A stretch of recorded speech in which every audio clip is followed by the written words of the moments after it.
दोस्तों, मुहर्रम का महीना आते ही दुनिया भर के वो मुसलमान जो अहले बैत रसूलुल्लाह सल्लल्लाहु अलैहि वसल्लम से मोहब्बत करते हैं, वो लंगर, नियाज, सबील और मजालिस का एहतमाम करते हैं।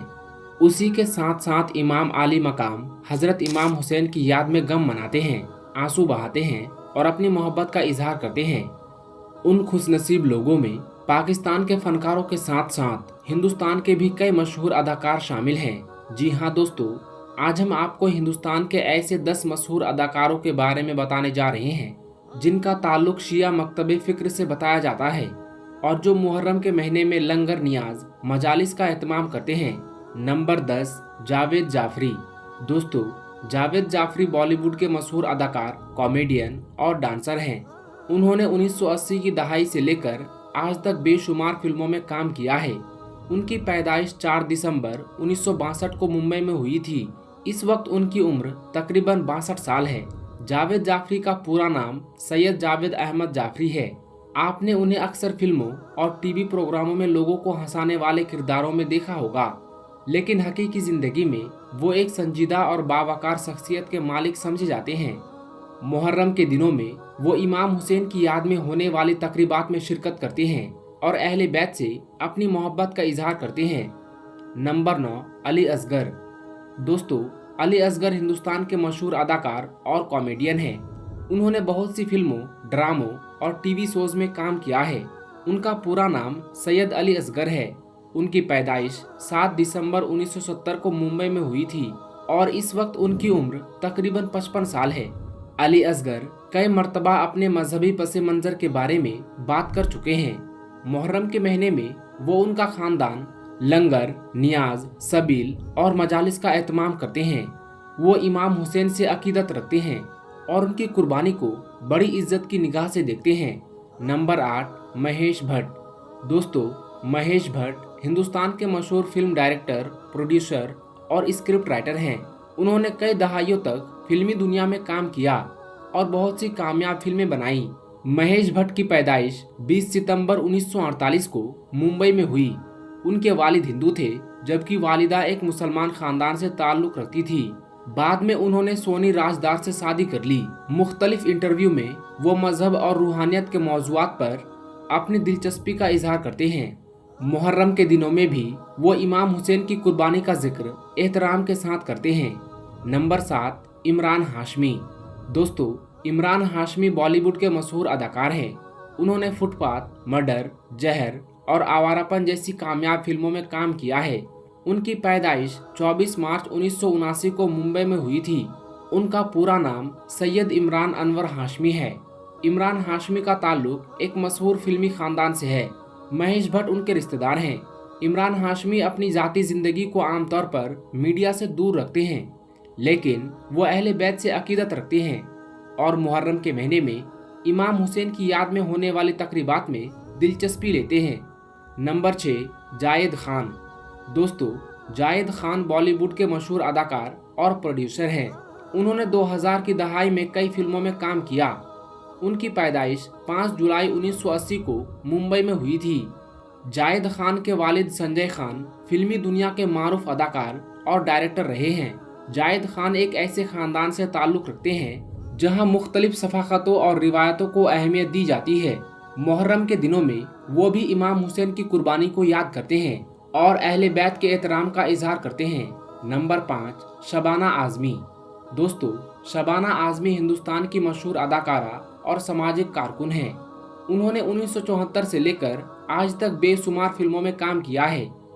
उनकी पैदाइश 18 सितंबर 1950 को हैदराबाद में हुई थी।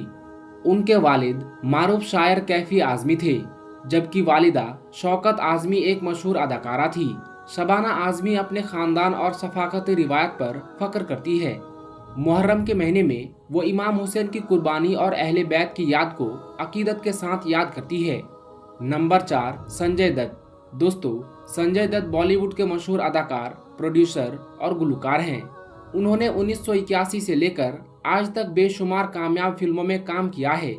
संजय दत्त की पैदाइश 29 जुलाई 1959 को मुंबई में हुई थी। उनके वालिद सुनील दत्त और वालिदा नरगिस दत्त थी। सुनील दत्त एक ऐसे खानदान में पैदा हुए जहां मुख्तलिफ मजहबी रिवायात और सफाकतों का एहतराम किया जाता था।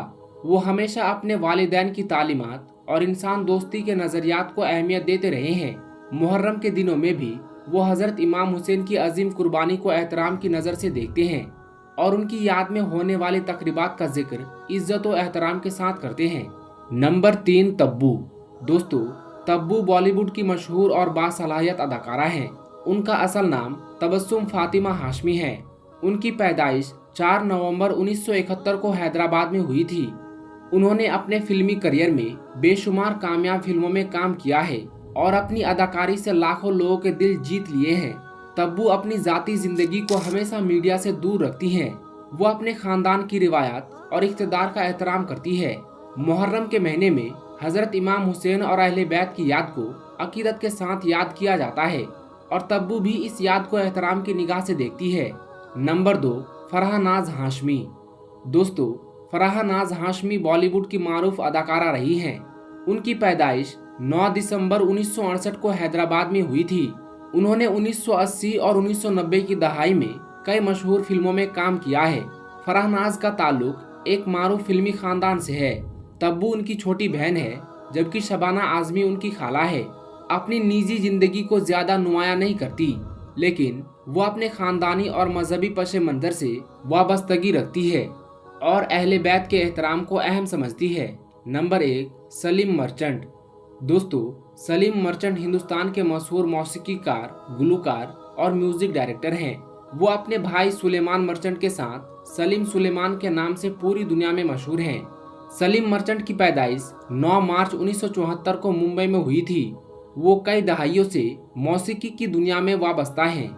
उन्होंने फिल्मी गानों के अलावा हम्द, नात और मुनकबत पेश किए हैं। मुहर्रम के महीने में वो हजरत इमाम हुसैन की याद में मुनाकिद होने वाले मजालिस और दीगर मजहबी तकरीबात में दिलचस्पी लेते हैं और अहले बैत से अपनी अकीदत का इजहार करते हैं। दोस्तों, ये थे वो 10 मशहूर फनकार जिनके बारे में मुख्तलिफ जराए में कहा जाता है कि वो अहले बैत से मोहब्बत और अकीदत रखते हैं। अब आइए हजरत इमाम हुसैन की अजमत, उनके मकाम और उनसे मंसूब एक मशहूर वाक़या का जिक्र करते हैं। दोस्तों, हजरत इमाम हुसैन अल्लाह के आखिरी नबी हजरत मोहम्मद सल्लल्लाहु अलैहि वसल्लम के नवासे और हजरत फातिमा और हजरत अली के फर्जंद थे। आपकी विलादत मदीना मुनव्वरा में हुई। आपको रसूलुल्लाह सल्लल्लाहु अलैहि वसल्लम से बेहद मोहब्बत थी और रसूलुल्लाह सल्लल्लाहु अलैहि वसल्लम भी अपने नवासों हजरत हसन और हुसैन से मोहब्बत फरमाया करते थे।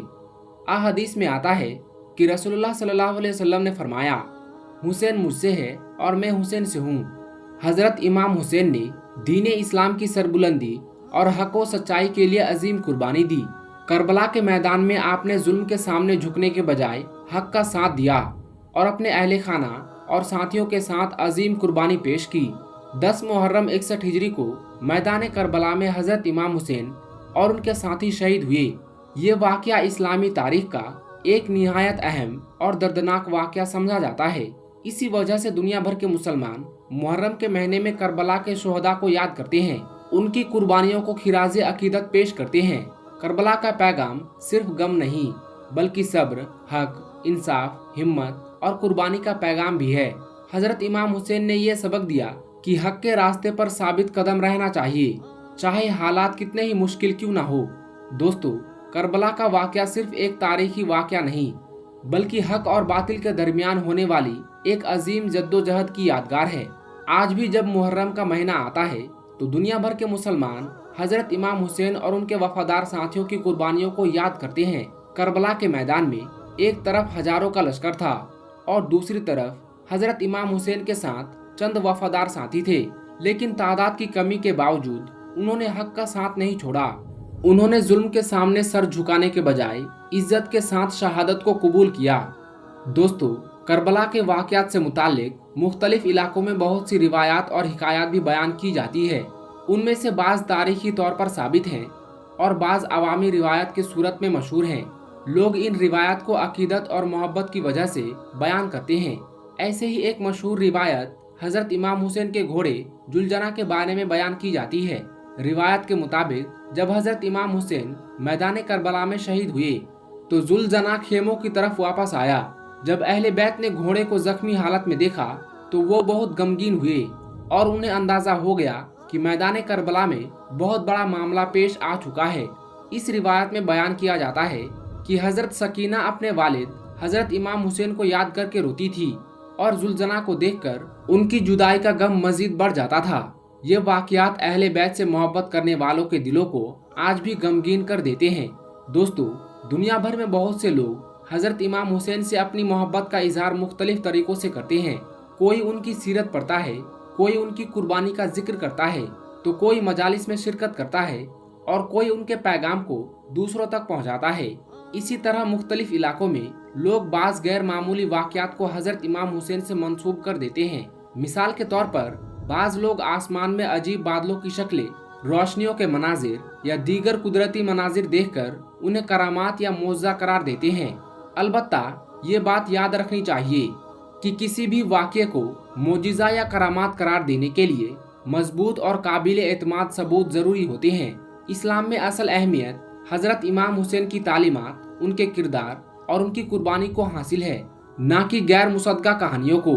हजरत इमाम हुसैन ने हमें सिखाया कि हक बात पर डटे रहना चाहिए, मजलूम का साथ देना चाहिए, जुल्म के सामने झुकना नहीं चाहिए और अल्लाह तबारक व तआला पर भरोसा रखना चाहिए। दोस्तों, यही वजह है कि आज भी दुनिया भर में करोड़ों लोग हजरत इमाम हुसैन को मोहब्बत और एहतराम से याद करते हैं। करबला का पैगाम आज भी जिंदा है और हमेशा जिंदा रहेगा। हजरत इमाम हुसैन की कुर्बानी ने इंसानियत को यह सबक दिया कि इज्जत और सच्चाई के साथ जीना ही असल कामयाबी है। मुहर्रम का महीना हमें सब्र, कुर्बानी, इसार, वफादारी और हक की हिमायत का दर्श देता है। इसलिए हर साल जब मुहर्रम आता है तो लोग हजरत इमाम हुसैन और शोहदाए करबला को याद करते हैं और उनके लिए दुआएं करते हैं। अल्लाह तबारक व तआला हमें हजरत इमाम हुसैन और अहले बैत की सच्ची मोहब्बत नसीब फरमाए, उनकी तालीमात पर अमल करने की तौफीक अता फरमाए और हमें हक और इंसाफ के रास्ते पर चलने वाला बनाए। आमीन या रब्बुल आलमीन। दोस्तों, क्या सच में दुनिया में एक ऐसा पत्थर मौजूद है जो हर साल 10 मुहर्रम के दिन खून से सुर्ख हो जाता है? क्या ये वही पत्थर है जिस पर करबला के बाद हजरत इमाम हुसैन रज़ियल्लाहु ताला अन्हु का सर मुबारक रखा गया था? आखिर 1400 साल से ज्यादा वक्त गुजर जाने के बाद भी इस पत्थर का रंग क्यों बदल जाता है और क्यों इस जगह को देखने वाले लोग आज भी हैरत में पड़ जाते हैं? दोस्तों, आज की इस वीडियो में हम आपको एक ऐसी रहस्यमय और हैरत अंगेज वाक़ये के बारे में बताने वाले हैं जिसके बारे में दावा किया जाता है कि यह हजरत इमाम हुसैन रज़ियल्लाहु ताला अन्हु से जुड़ी एक बहुत बड़ी निशानी है। लेकिन इस कहानी में एक ऐसा राज छुपा हुआ है जिसे जानकर आप भी सोचने पर मजबूर हो जाएंगे। इसलिए वीडियो को आखिर तक जरूर देखिए, क्योंकि आगे जो जानकारी आप सुनने वाले हैं उसे बहुत कम लोग जानते हैं। दोस्तों, 61 हिजरी 10 मुहर्रम के दिन हजरत इमाम हुसैन रज़ियल्लाहु ताला अन्हु का सर मुबारक करबला के मैदान में जब सजदे की हालत में काटा गया तो अचानक से अंधेरा छा गया। पूरे करबला के मैदान में एक सन्नाटा, सूरज को ग्रहण लग गया, आसमान सुर्ख हो गया, बैतुल मुकद्दस की जमीन से खून उबलने लगा, खानाए काबा हिलने लगा था। रसूलुल्लाह सल्लल्लाहु अलैहि वसल्लम की कब्र मुबारक सुर्ख हो गई थी। ये देखकर यजीद की फौज भी कांपने लगी थी। आज की इस वीडियो में हम आपको हजरत इमाम हुसैन रज़ियल्लाहु ताला अन्हु का एक ऐसी जिंदा करामात के बारे में बताने वाले हैं। आपको एक ऐसे मुबारक पत्थर के बारे में बताने वाले हैं जिसके ऊपर हजरत इमाम हुसैन का कटा हुआ सर मुबारक रखा गया था और उस पत्थर से हर साल 10 मुहर्रम के दिन खून बहने लगता है और ये पत्थर 10 मुहर्रम के दिन पूरा खून से सुर्ख हो जाता है। हजरत इमाम हुसैन रज़ियल्लाहु ताला अन्हु का ये एक ऐसी जिंदा करामात है जिसको देखकर आज भी लोग हैरान और परेशान हो रहे हैं। इस वीडियो में हम आपको इस पत्थर की पूरी जानकारी देने वाले हैं, इसलिए आप इस वीडियो को आखिर तक जरूर देखें। हजरत इमाम हुसैन रज़ियल्लाहु ताला अन्हु की फजीलत और मर्तबा का अंदाज़ा हम क्या लगाएंगे, जिनके बारे में खुद रसूल अकरम हजरत मोहम्मद सल्लल्लाहु अलैहि वसल्लम ने फरमाया है कि हुसैन मुझसे है और मैं हुसैन से हूँ। जिसने हुसैन से मोहब्बत की उसने मुझसे मोहब्बत की। आप सल्लल्लाहु अलैहि वसल्लम ने इरशाद फरमाया, हसन और हुसैन मेरी दुनिया के 2 फूल हैं, मगर अफसोस आपके उसी फूल को यजीद ने 10 मुहर्रम के दिन करबला के मैदान में जो निहते थे, बेदर्दी और जुल्म सितम के साथ 3 दिनों तक भूखा प्यासा रखकर शहीद कर दिया। दोस्तों, 685 ईस्वी का साल वही साल है जब 61 हिजरी को करबला का ये वाकया हुआ। जिसमें हजरत इमाम हुसैन और आपके अजीजों की शहादत हुई। और इस बात का जिक्र हदीसों में भी है कि आशुरा के दिन आसमान भी खूब रोया था और उस दिन आसमान से खून की बरसात हुई थी। तारीख ने लिखा कि उस दिन बैतुल मुकद्दस में पत्थर को उल्टा जाता तो उसके नीचे से ताज़ा खून निकलता था।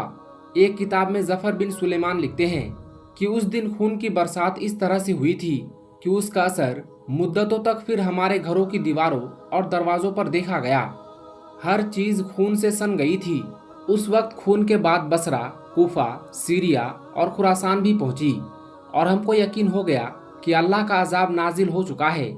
दोस्तों, जब हजरत जैनब को यजीद के महल में कैदी बनाकर ले जाया गया था तो वहां पर बीवी जैनब ने एक खुतबा भी दिया, जिसके आखिर में हजरत जैनब ने कहा था कि ताज्जुब ना करना अगर हमारी इस मुसीबत पर आसमान से खून बरसे, अगर नदी नाले खून से भर जाए तो ताज्जुब ना करना। जब हजरत इमाम हुसैन रजी अल्लाह ताला अन्हु का सर मुबारक नेज़े पर आया तो आपका कटा हुआ सर भी अल्लाह की हम्दो सना करने लगा, कुरान पाक की तिलावत करने लगा। उसके बाद जालिमों ने आपके कटे हुए सर को नेज़े पर रखकर कूफा और शाम की तरफ ले गए, क्योंकि यजीद का हुक्म था कि सरे हुसैन को काटकर मेरे महल में लाया जाए। दोस्तों, शाम के एक जगह पर जिसमें राहिब की दरखास्त पर हजरत इमाम हुसैन का कटा हुआ सर एक रात के लिए उसमें रखा गया था, उस खानका में ये वो जगह है जहां पर हजरत इमाम हुसैन का सर मुबारक रखा गया था।